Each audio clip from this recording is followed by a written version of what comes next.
बताइए इससे क्या उन लोग का क्या डिमांड होगा, एग्जामिनेशन का क्या डिमांड होगा बताइए। सब्जेक्ट की समझ होनी चाहिए, ठीक है, लेकिन सब्जेक्ट तो इतना है, सब्जेक्ट तो क्या है, पॉलिटी, इकोनॉमिक्स, हिस्ट्री, सब्जेक्ट का तो अंत है ही नहीं। बट दूसरा साइड ये भी है कि ये हमें हिंट दे रहा है। हिंट किस चीज का दे रहा है, कंटेंट का, ठीक है। हाँ अभी मैं आता हूं, हाँ आप बताइए क्या बोल रहे थे। क्रिटिकली सोचने का तरीका है कि नहीं, ये एक बात हो सकती है। हॉलिस्टिक अप्रोच मतलब एनालिसिस की क्षमता बच्चे में है कि नहीं। दूसरा और क्या एग्जामिनर सोचता होगा कि इसके थ्रू मैं क्या टेस्ट करूंगा। अच्छा मतलब कि उसकी राइटिंग स्किल कैसी है, यह भी देखने को कोशिश कर रहा होगा। और बताइए कंटेंट थिंकिंग अप्रोच, ठीक है, थिंकिंग अप्रोच। और क्या सोचता होगा एग्जामिनर बताइए। ठीक है, मतलब उसका इंटरप्रिटेशन, आप किसी भी क्वेश्चन को कैसे इंटरप्रेट कर सकते हैं, मतलब कोई एक ऐसी मुश्किल सिचुएशन आएगी तो उसको आप कैसे समझेंगे, शायद ये भी एक टेस्टिंग हो रही होगी। और क्या हो सकता है, एक और भी चीज हो सकती है, इंटरलिंकिंग। इसलिए क्योंकि लाइफ जो है वो तो सिंपल है नहीं, लाइफ तो कॉम्प्लेक्स है। तो इसका मतलब है कि जब मैं कोई सॉल्यूशन भी निकाल रहा हूंगा तो हो सकता है कि बहुत सारे इशू आपस में कनेक्टेड होंगे, और उस कनेक्शन को क्या मैं देख पा रहा हूं, और देख पा रहा हूं तो कितने तरीके से उसको इंटरप्रेट करके मैं लिख पा रहा हूं या कन्वे कर पा रहा हूं। यही सारी ओवरऑल कुछ चीजें हमें देखने को मिल सकता है। दूसरा कि जो लिमिटेड टाइम है उस टाइम में आप क्या उन बातों को सोच पा रहे हैं। इसका मतलब है कि आपके नॉलेज के साथ साथ इस एग्जामिनेशन, इस एसए के पेपर के थ्रू हम आपकी पर्सनालिटी को भी जज करें कि ये व्यक्ति कौन है, क्या एक ओवरऑल आइडिया पुट कर सकता है, या किसी भी चीज का क्या एक होलिस्टिक अप्रोच मुझे दे सकता है। तो ओवरऑल कुछ इस तरीके की चीजें डिमांड में होंगी। लेकिन अजीब सी बात है, हमें कितने एसे लिखने हैं, हमें 3 एसे लिखने हैं।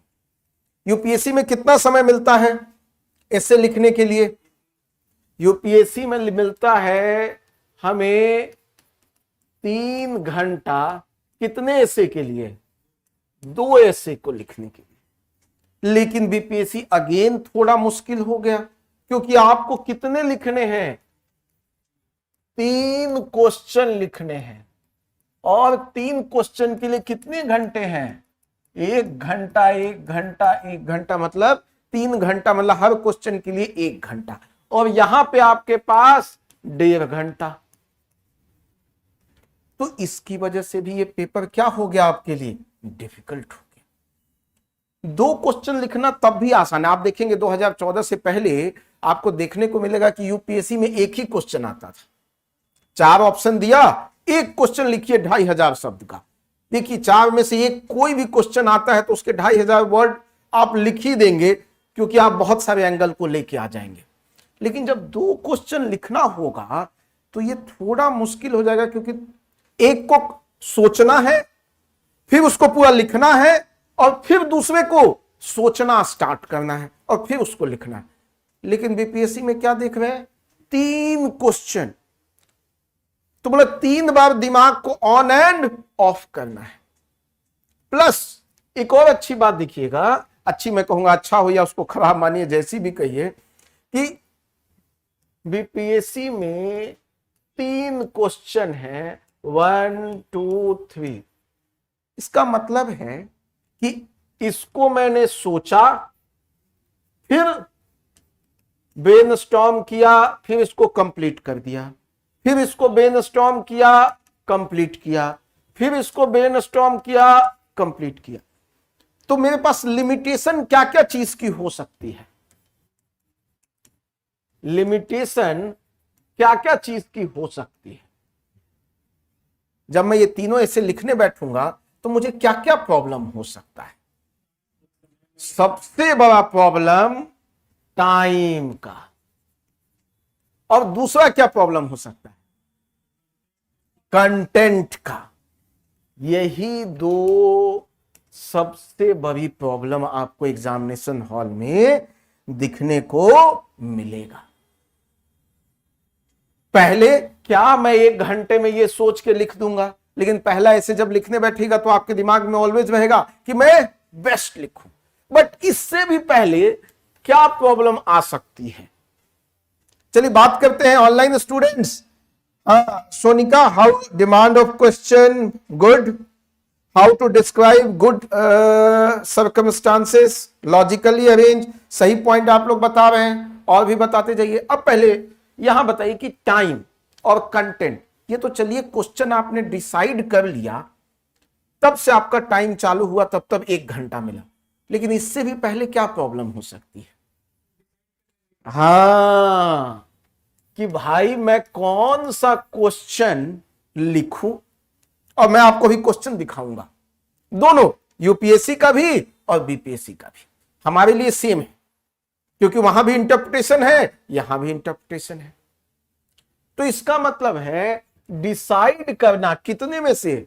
4 में से। 4 में से आपको क्या चुनना है? एक। यूपीएससी में भी यही है, उसमें भी देखिएगा पार्ट ए, पार्ट बी और बीपीएससी में पार्ट सी। अब इसमें 4 क्वेश्चन होंगे और 4 में से 1 चूज करना है, 4 में से 1 चूज करना है, 4 में से 1 चूज करना है। लेकिन मैं कौन सा एक चूज करूं, ये बड़ा डिफिकल्ट है कि उन 4 ऐसे में से मैं कौन सा ऐसे को चूज करूं।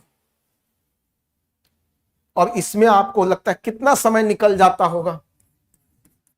कम से कम 5 से नहीं, 10 से 15 मिनट आपका निकल जाता है, क्योंकि आप एक सोचते हैं, फिर थोड़ी देर सोचते हैं, फिर लगता नहीं यार ये तो थोड़ा ही आता है। और बहुत बार ऐसा होगा कि आप वो लेके ऐसे तो बैठ गए, लेकिन थोड़ी देर बाद रियलाइज किए, हो सकता है 20-25 मिनट निकल जाए कि भाई ये तो मैंने गलत टॉपिक चूज कर लिया। या ये भी हो सकता है कि जब आप क्वेश्चन को देख रहे हैं तो मे बी आपने कुछ और इंटरप्रेट किया, क्योंकि एग्जामिनेशन में स्ट्रेस अलग होता है, लेकिन थोड़ी देर बाद रियलाइज किया कि नहीं मैंने तो क्वेश्चन को क्या किया, इंटरप्रिटेशन ही मेरा गलत हो गया। तो हो सकता है 1-2 पैराग्राफ भी आप लिख चुके हो। तो इसीलिए मेरा ऑलवेज कहना है कि जब भी आप एस्से लिखें, डायरेक्ट लिखना स्टार्ट नहीं करना है, ठीक है? कभी भी ऐसे में, ये हम लोग सीखेंगे भी और हम लोग आगे करेंगे भी, ठीक है? कि हम डायरेक्ट क्वेश्चन को लिखना स्टार्ट नहीं करेंगे, बट हम क्वेश्चन को पहले क्या बनाएंगे? ब्लू प्रिंट, मतलब हम एक नक्शा बनाएंगे। हर चीज का एक नक्शा बनता है, घर जब बनता है उसका नक्शा बनता है। इससे में, जैसे मैं अभी इससे पहले जब जीएस का क्लास ले रहा था, उसमें भी कहा कि पहले हमें समझना है कि क्वेश्चन का डिमांड क्या है। और डिमांड कैसे हम लोग समझते हैं? हम देखते हैं मार्क्स कितना दिया गया है। यदि 7 से 8 मार्क्स है तो 1 पेज लिखना है, 38 नंबर है तो 3.5 से 4 पेज लिखना है। यदि 7 से 8 है तो उसमें मान ले 2-3 भी पार्ट है तो छोटा छोटा पार्ट लिखना है। तो हमको डिमांड समझना है। ऐसे ही एस्से में भी हमको क्या समझना है? डिमांड। और डिमांड को समझने के बाद हम लोग को क्या बनाना है? ब्लूप्रिंट, नक्शा। कि आखिर मैं पूरा एस्से जब लिखूंगा तो ऐसा थोड़े होगा कि मैं सोचूंगा फिर लिखूंगा, लिखूंगा फिर सोचूंगा। ऐसा होता है क्या? नहीं होता है। दोनों चीज एक साथ नहीं हो सकती। और जो इसमें लिखते हैं वो मतलब एक पेज लिखने के बाद क्या होगा, उनका हाथ रुक जाएगा। या हो सकता है कुछ जो इंपॉर्टेंट पॉइंट नहीं थी वो पहले आ गई, और जो इंपॉर्टेंट पॉइंट नहीं है वो हम लिखे ही नहीं। ऐसी बहुत सारी गलतियां आपको हो जाएंगी। तो इसीलिए हमेशा हम लोग को कोशिश करना चाहिए कि हम लोग को एसे में एक ब्लूप्रिंट बनाए। मैं भी एकदम एक फॉर्मली अभी बताऊंगा, स्टेप 1, स्टेप 2, स्टेप 3 क्या होगा। मैं यहां तक आपको एसे में एकदम एक्सपर्ट कर दूंगा कि हम पैराग्राफ वाइज टिप्स पे होगा। हम अपना ब्लू ही प्रिंट कैसे बनाएंगे, हम अपना जब ब्लू प्रिंट जो अपना नक्शा ही बना रहे होंगे तो उसमें हम पैराग्राफ वाइज मूव करेंगे कि मैं पहले पैराग्राफ में सोचूंगा कैसे, और जब सोचूंगा तो लिखूंगा, उसी में बॉडी में मेरे कितने पैराग्राफ होने चाहिए। और मैं अब ऐसा क्यों बोल रहा हूं कि आपको अपना कंटेंट फिक्स करना होगा। ऐसा इसलिए कह रहा हूं क्योंकि लिमिटेशन किस चीज की है, टाइम की। यदि एक ऐसे आपने बहुत बड़ा लिख दिया तो दूसरा ऐसे के लिए तो समय मिलेगा नहीं। तो इसी के लिए हम क्या करेंगे कि हम पूरा डिफाइंड कर देंगे कि कोई भी ऐसे मैं लिखता हूं तो उसमें मुझे कितना समय देना है और कितने पैराग्राफ लिखने हैं। यदि हम ये फिक्स कर देंगे कि कितने पैराग्राफ लिखना है तो ये तो हमें पता है कि 1 घंटे में 12 से 13 पैराग्राफ लिख के मूव कर जाना है, वरना आप लिखते रहिएगा, अंत आएगा ही नहीं। ठीक है। और आपको भी पता है कि एक समय के बाद जब आप कोई बात लिखते हैं तो वही सेम बात रिपीट कर रहे होते हैं, क्योंकि कंटेंट बहुत ज्यादा है नहीं। तो इसीलिए हम लोग फिक्स करेंगे, हम पूरी तरह फिक्स करेंगे कि हम टोटल कितना एक एसे में लिखेंगे।